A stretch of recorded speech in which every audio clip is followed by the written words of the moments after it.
Good morning, everybody. Don't look outside. Not a great way to start. I woke up this morning, went downstairs, put my coffee on, my doggo was there, and I opened the curtains, and I closed the curtains. Yeah, just a big nope. Yeah, debated about going back to bed. But you know what? You know what's funny? We have short memories, myself included. So my phone, most people's phones do it. On this day, a year ago, 2 years ago, whatever, 5 years ago, on this date, I should say, May 9th, last year, I have a selfie of myself. I took the selfie, I know why, I was walking Jimmy and it was snowing. Yeah. There you go. So we have short memories, yeah. like, and I get it, because I woke up this morning, I didn't go, oh, you know, it was snowing this time last year too. No, not at all. So I hope everybody is warm and dry. I hope everybody made it to work and school safe. I came in late today, so I was in rush hour traffic. No bueno, I don't like that, not one bit. Oh no. I drove Harry to school. It was Harry's birthday. Happy birthday, Harry. Happy birthday! And I drove him to school. Normally I come in much earlier to get my day started. Holy moly, let's just say, anybody who drives their kids to school, mad respect. Brandy and I are early risers because of our jobs and who we are, so we kind of avoid that rush hour. Brandy's the one who tells you about rush hour. So anyway, hope everybody's safe and warm. It's a minor blip. We're going to be back up to the 20s by the weekend. Woo! So let's be thankful for the moisture. Hope you didn't have any plants outside, but we'll deal with that. So today, I thought what we could talk about is something we get asked a lot, and it's one of those subjects that, again, people who are in the gardening world, in the garden center, we take for granted. We just assume, oh, everybody knows this. But that's not the case. We get asked every year, and the two main ones, let's ignore the middle one for now, are annual and perennial. And people always, they know the names, but they go, perennial is the one that I have to replace every year. Nope, perennial comes back every year. So perennial actually comes from the Latin of per, annus, very important, I got both N's in there, and that just means through years. So that just means through the years, so your perennial is going to last through the years. Okay, I don't know if that makes it more confusing or easier to remember, but now we know. And annuals, I've never looked it up, but I assume comes from annus, meaning year. Okay, so that's where we're at. So basically what we do is, when we do a garden, all three of these types of plants will play well together. And for the purpose of this as well, I am going to include trees and shrubs in the perennial family. Trees and shrubs are perennial, they come back every year.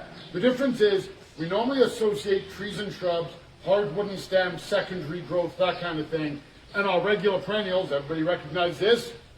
A rhubarb, bright red stem, delicious. Mine's growing in my yard already. A perennial is more of a herbaceous stem, so you're not going to get any wood on it.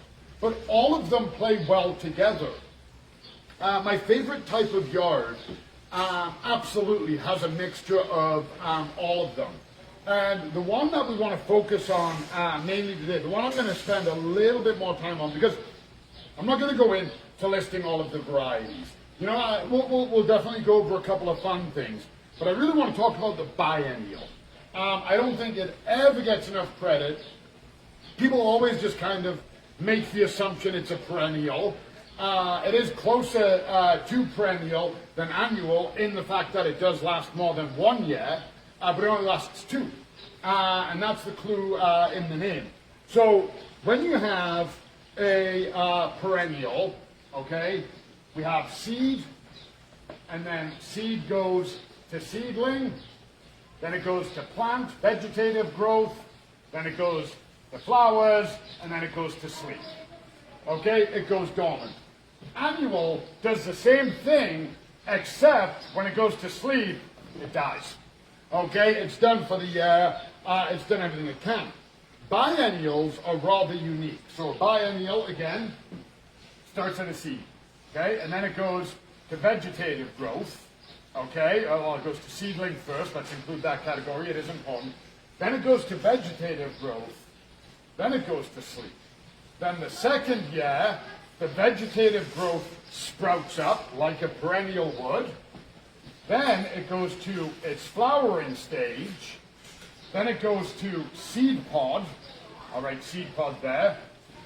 Then it dies. Now, if you deadhead a biennial, you're stopping it going to seed. We want our poppies. Very common one to recognize. We want our poppies and our foxgloves. We want them to go to seed. We want them to drop that seed because then the cycle will start all over again. So biennials, they're a lot of fun. And I know some people who have said to me before, can we get rid of this perennial? It's not blooming this year. And I'm like, well, no, it's not. It's in this state of the cycle. So it's really important when you're doing it. If you're going to plant poppies, you do you, okay? It's your garden. But it's really important to try and get, basically what you want is you want 1 year of vegetative growth, and then at the same time in your garden, you want the second year, and we're going to draw a poppy, of flowering growth. If you don't do that, it looks basically 1 year a massive showcase of blooms, the next year just leaves. The next year blooms. So if you stagger it up, they will play really well together. And you can also do that with the foxglove. Now the interesting thing is that not every plant is defined by these characteristics everywhere. So for example, we have a geranium, tomato, osteospermum. Pretty much anywhere that's going to be a annual. That's just their cycle.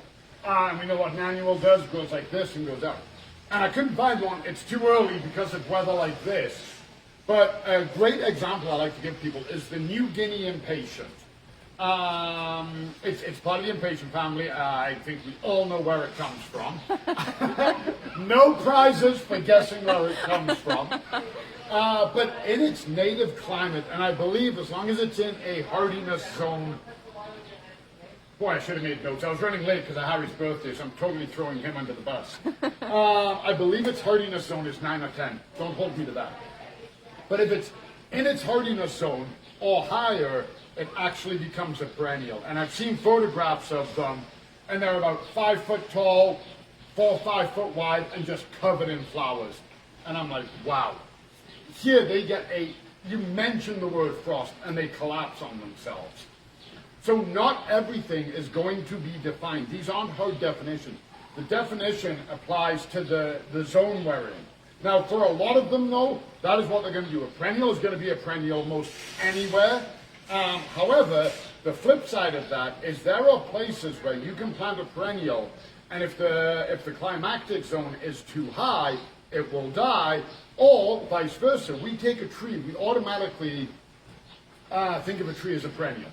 Okay, trees, we just did a webinar, and one of the things I wanted to tell people about when considering a tree, when planting a tree, when working around a tree, think long term. So we always get, every year, people come in and they want a tree, and they look for one, and they see the tree, and a cute little guy like that, and they go, oh, that'll be perfect for my yard. That's the one I want. And they go home, and they plant it right next to their house, and it looks awesome. However, what they don't consider is 5 years down the road, that tree is now that big. Okay? Maybe not 5 years, but 10 years.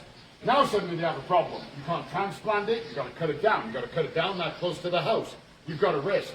So we always assume that trees are these big, long-term perennials that we really need to be considerate. And for the most part, we do. That is a great rule of thumb. However, yeah. Oh, no, 5 minutes. Oh, 5. Oh, thank you, Brandy. Brandy was waving at me. I'm like, hey. Hey. If we go to, if we just go literally 3 provinces over to Quebec, where I did my landscaping in Montreal. The Japanese maple grows as a tree year-round. We used to plant them at the top of waterfalls and things like that. They look incredible. Here, we have to treat them as an annual because they're out of their hardy zone. There's a reason why when you go down to places like Cuba or Mexico, we're not all like, oh, let's go look at the larch. The larch don't like it that hot. They don't like it. They want that cold snap. They want the dormancy. So not everything is applicable. So when you hear these terms, and you're like, oh, this is an annual, this is a perennial, this is a biennial, and you go somewhere else, it may not be applicable. So always consider that the regional plants that we have here are amazing. And this one I just grabbed because I have to show it. It's a perennial, but that looks like a succulent you'd get out of houseplant. And the cool, and not everybody likes this, I think it's a fun one. It's a cobweb. So we didn't have a spider run amok through our gardens. And trust me, if I thought there was a spider in this, I wouldn't be handling it all casual. Oh, look at that. I think there's a big spider in it. I'd be like, No. but that's a succulent. That looks like the ones we grow in our houses, but we don't. And then, you know, we know that the tomato is an annual, okay? It grows, it puts it out. Some people can keep them alive really for a long time, but it isn't going to do wonders. But then we've got our rhubarb and our mint, and they're perennials. So there's a ton of different, you can have veggie plots with perennials and annual, and your flower beds and everything else. So mix and match, always consider the terms, but don't consider them written in stone. Just because, you know, if you came from Montreal and you're like, oh, well, this is a perennial, it might not be. So always be aware of that. We have a great week coming up. The weather's going to get better. We got tons of fun things to talk about. We give away our planter. Happy Mother's Day. I am so glad somebody won that. I hope your mom enjoyed it. That was awesome. We'll give away something this week. Maybe we'll give away an annual, maybe we'll give away a biennial. I don't think we've never given away a biennial. Never. We've given away annuals and perennials and trees. Okay, this week we're going to give away a biennial. Brandy, I'll announce it. Let's ask first of all, let's start with this. Do you guys want a poppy or do you want a foxglove? Ooh. Let's start there, and then whichever one you pick, we'll go a bit deeper, then we'll find out the one that we're giving away. Yeah. Stay warm, everybody. It's a blip in the weather. It's getting nicer already. I can already see it getting brighter and happier. Be safe. Enjoy your Monday, and we'll see you all tomorrow, okay? Bye, everyone.